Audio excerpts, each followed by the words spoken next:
Mga kababayan, may isang sumulat sa Principesa and sabi ko, i-share ko to sa inyo kasi parang ang ganda ng kanyang idea. Hindi ko nabasa lahat, in-scan ko lang yung message. So, babasahin natin ng sabay-sabay. Maikli lang naman to. Kasi, ang people power, kung sakasakaling mangyari ngayong taon, pwede natin tawaging people power 3 yan, or people power 2024. Okay, hindi sa nananawagan ako nito, pero ang nakikita ko, luto na, mukhang malapit na at mukhang dapat nang mangyari. Ito po yung screenshot ng message sa akin. Tinakpan ko na lang ang pangalan para hindi naman ma-reveal ang kanyang identity. Okay? Dalawang screenshots lang to. Actually, maganda, marami siyang message. Pinili ko na lang yung mga recent. Babasahin ko sa inyo. Kasi dito, sa kung sakasakali mang matuloy ang people power ngayong taon or ang people power 2024, kahit ang mga taga-malalayo, lalong-lalo na po kayo mga kababayan na nasa ibayong dagat, mga OFWs, mga Filipinos na malalayo sa ating bansa, ay makakapag-participate dito.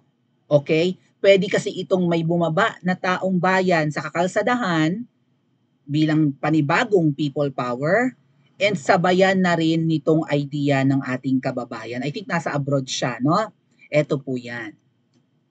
So, basahin ko sa inyo. Mahaba itong message niya pero pinutol ko na lang. Walang evidence for the ombudsman to prosecute violations of RA 6713. Madaling tandaan kasi 67 parang magkasunod na number, 6 and 7, and then 13, Friday the 13th. Okay? Sa mga medyo takot sa numbers dyan, ganun lang din yung strategies ko para hindi ko madaling makalimutan yung mga numero na yan. So, ano ba yung 6713? Malimit ko na mabanggit yan dito kasi even kung sakasakaling ako yung magtuturo po sa public school, ay mag-a-adhere or susunod sa RA 6713. Yan po yung Code of Conduct and Ethical Standards for public officials and employees. Kung ako magiging public teacher, so public employee na. Pag public officials, ito yung mga politiko na elected and appointed, no? Sakop ng RA 6713, dapat mamuhay ka ng payak, hindi maluho, kaya nakakapagtaka ang mga nagba-violate sa RA 6713, bakit ang gagara ng kanilang mga damit, ng kanilang mga bags, ng mga accessories, mga belts, mga relos, mga mamahalin, mga sasakyan, nalalabag na nilang RA 6713 or Code of Conduct and Ethical Standards or Code of Ethics yung tinatawag. Walang evidence for the ombudsman to prosecute violations of RA 6713 at saka RA 11032. So kung mapapansin niyo yung RA 11032 ay 5 na yung numero. So pwede nating isipin na recent ito. Yung 6713 matagal-tagal na yan, kaya 4 na numero lang. Syempre nadadagdagan ang numero ng mga saligang batas natin, or ng mga batas ng Pilipinas. So nasa ayun na nga, 1132 na or 11032, iyan po yung ease of doing business panahon na to ni Pangulong Duterte kasi year 2017 itong RA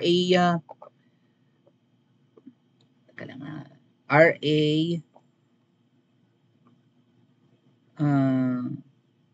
11032. Ito po ay galing sa Lawfield Project, no, or lawfield.net na website.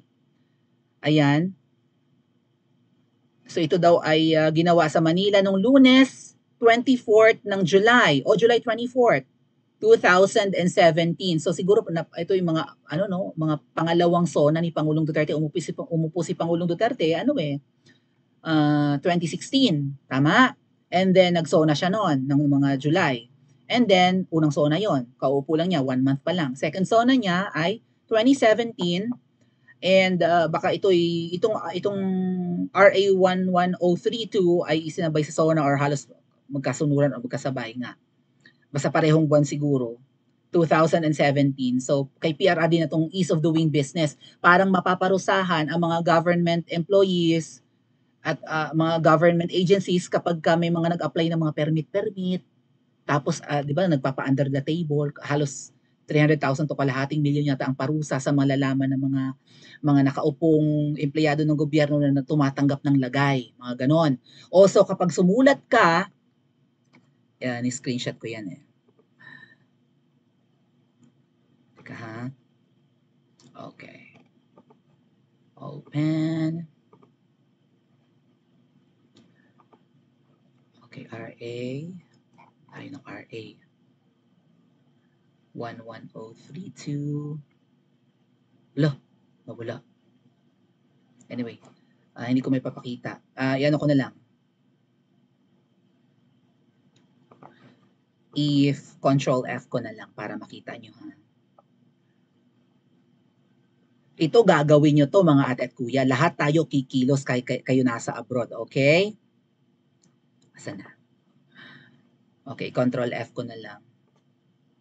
Kasi dito sa RA 11032 or Ease of Doing Business na ginawa kay panahon ni Pangulong Duterte, meron ditong nakalagay na penalty sa mga public officials na hindi sasagot sa sulat natin. Okay?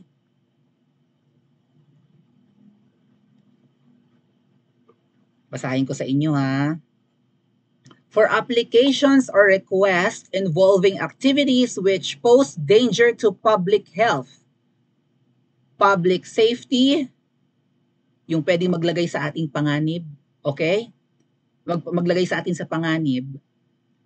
Kung may mga apply or request or email tayo, public morals, public policy, and high technical application, the prescribed processing time shall in no case be longer than 20 working days or as determined by the government agency or instrumentality concerned, whichever is shorter.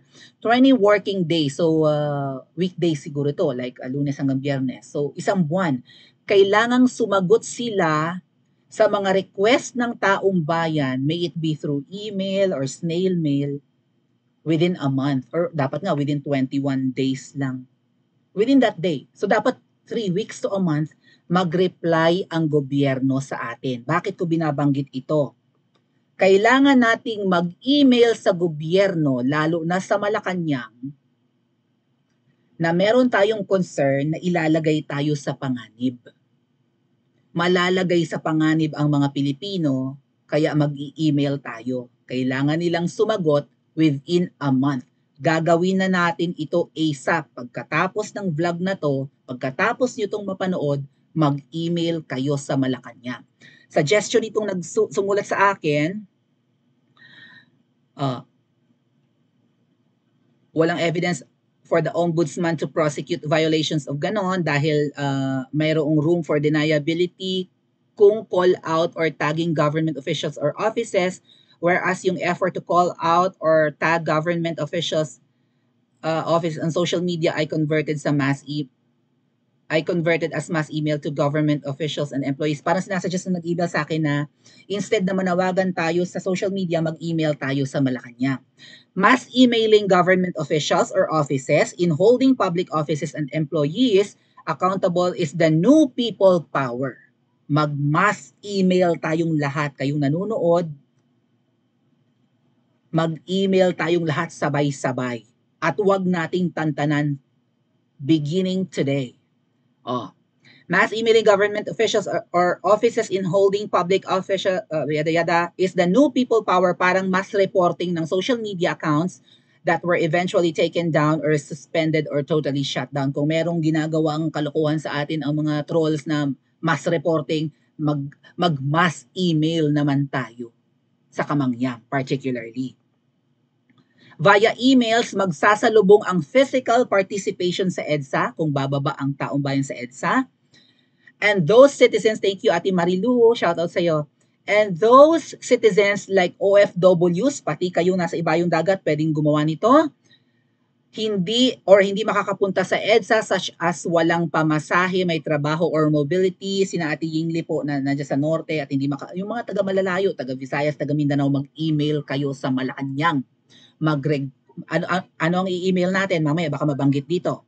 May trabaho or mobility, may edad, yung mga may edad na hindi makakababa sa kalsada, gawin nyo ito ASAP. Sabay na. Kung gusto nyong bumaba ang tao sa kalsada, unahan na natin through email muna. Kasi meron silang 20 working days. So, 4 na Lunes hanggang Biyernes yan. Monday, Tuesday, Wednesday, Thursday, Friday, 5 days. This is for the whole week. First week of November. 31 na ngayon, ha? November na bukas. First week of November, 5 days yan. Second week of November, another 5 days. Another 5 working days. Third week of November, 15 working days. Fourth week of November, kailangan na nilang sumagot. Hindi nila dapat tapusin ang November, kailangan nilang mag-reply sa ating mass emails. Kapag hindi sila nag-reply, mapaparusahan ang mga yan ng violation of Republic Act 11032. Kasi kailangan nilang mag-respond. Okay? Kesa sa social media, sabi nung nag-email sa akin, sumulat sa akin, kung ang people's demand for a third-party hair follicle drug test ay idinaan sa email or formal notice to BBM and government offices, baka this time inuusig na ng ombudsman si BBM et al. Due to inaction or violation of RA 6713, Code of Conduct nga po, at saka ng 11032. Dapat ginawa na natin to noon pa. Mass emailing, mag-demand tayo ng hair follicle test. Dear Sir, Madam, we the Filipino people demand, kayo na ang mag-compose ng email, maraming magagaling diyan. We the Filipino people demand you to undergo drug test, hair follicle particularly, because you're not answering the people, even interviews of media, if you are a drug addict or not. We demand you to undergo hair follicle drug test. Magre-reply yan sa email natin. Trabaho nila yan. Pag hindi nag-reply, mananagot sa batas, sunod-sunurin natin ang email kung pwede araw-araw. Kasi mga tat kuya, may isang opisina akong in-email. Isang city hall. Hindi bumilang ng 1 linggo, nag-reply sila. Pero ang reply nila ganito, basahin ko nga sa inyo. Parang, we will get back at your request. Ganon. Pag naka-receive kayo ng ganyan, kasi matataranta ang mga yan, kailangan, kesa lumabag sila sa batas, magre-reply sila. We will get back to you, Princess Maui, regarding your request. Ganon ang reply nila. Wala pa silang action. Mag-email kayo kaagad. We want it ASAP. Mag-reply kayo ulit. We want it ASAP. Wala na naman silang choice. Either i-deny nila, no, we cannot do drug test eh. Why? Hindi pwede. Or, okay, susunod kami sa request ninyo. Wala silang choice, matataranta ang mga yan. Mass emailing is the new people power kung hindi nyo kayang sumama sa EDSA. Kung kayo'y taga malalayo, kung kayo'y may mga karamdaman, kung hindi kaya ng katawan ninyong bumaba dyan, wala kayong pamasahe, kayo'y taga malalayo, hindi makakauwi ng Pilipinas, gusto nyo mag-participate, mass emailing kamangyang is the new people power. Hindi na kailangan ng mabulaklak na petisyon, ang importante merong people's demand for a third-party hair follicle drug test, and it was duly served to on BBM et al. Via emails as evidence of service or of notice or proof of receipt. So alamin ninyo mga ate at kuya kung ano ang email ng kamangyang. Kung sa tingin ninyo ang isang sekretary ni Kuting bangag din, mag-email kayo doon. Ano bang departamento yon? Department of Justice ba yon? DOJ ba yon? DSWD? DILG ba yan under Abalos? Sa tingin nyo ba si Abalos ay bangag din? Kung sino-sino pang mga secretaries, kung ano ang opisina, kung sino-sino pang mga appointees na sa tingin nyo ay bangag, o mag-email kayo sa kanilang mga offices. Hindi lang kamangyang, okay? Office of the Secretary of Justice, Office of the Secretary of Interior and Local Government, Office of of the Department of Education, Office of the Secretary of Education, pati kay VP Sara kung gusto nyo mag-email kayo, mag-demand kayo, lahat ng opisina, ahensya, departamento ng gobyerno, i-email nyo na. Wala silang choice kundi sumagot, otherwise makakalabag sila ng Republic Act 11032 na ginawa ni PRRD. Pati yung mga nag-a-apply ng mga permit, business permit at kung ano-ano pang permits, natataranta sila kapag kompleto ang dokumento na nag-a-apply ng permit. Ang bilis nilang aprubahan or i-deny yan. Hindi na kailangan ng 6 months na pag-aantay yung mga nag-under the table dahil kapag nahuli, kapag nagwala ang isang aplikante ng permit, ay nako, ako ay ginugulangan, gusto ay maglagay ako, ini-extort ako or whatever, gusto akong kikilan. Pag may nagsampa ng ganyan, halos kalahating milyon ang babayaran, tanggal pa permanently. Sa public office, hindi na kailanman makakahawak ng government office ang taong yan. Kaya silang lahat ay natataranta. Oras na may nag-email, oras na may nag-request dahil sa Ease of Doing Business Act ni Pangulong Duterte. So, again, ano ang gagawin ninyo? Kung hindi nyo kayang bumaba sa kalsada, ano ang inyong gagawin? Kung kayo'y taga malalayo, kung kayo'y hindi makakauwi ng Pilipinas, ano ang inyong gagawin?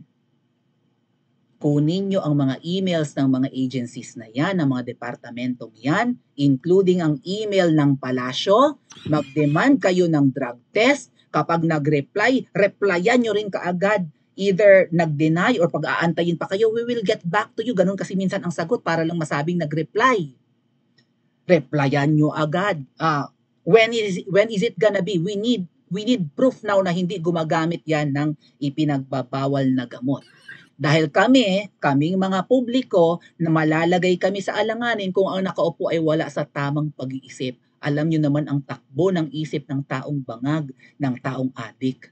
Willing pumatay, kayang pumatay, wala sa tamang pag-iisip. Paano niya pamumunuan ang bansang ito kung lulong at lango siya sa droga? Lahat tayo ay malalagay sa alanganin at mukhang balak pang makipagyera. So mailalagay tayo sa bingit ng kamatayan dahil sa bangag na yan. So ano ang dapat nyong gawin? Kailan kayo kikilos? Patatapusin nyo pa ba ang taong ito? Pa-comment po sa comment section at mag-like and subscribe din po kayo.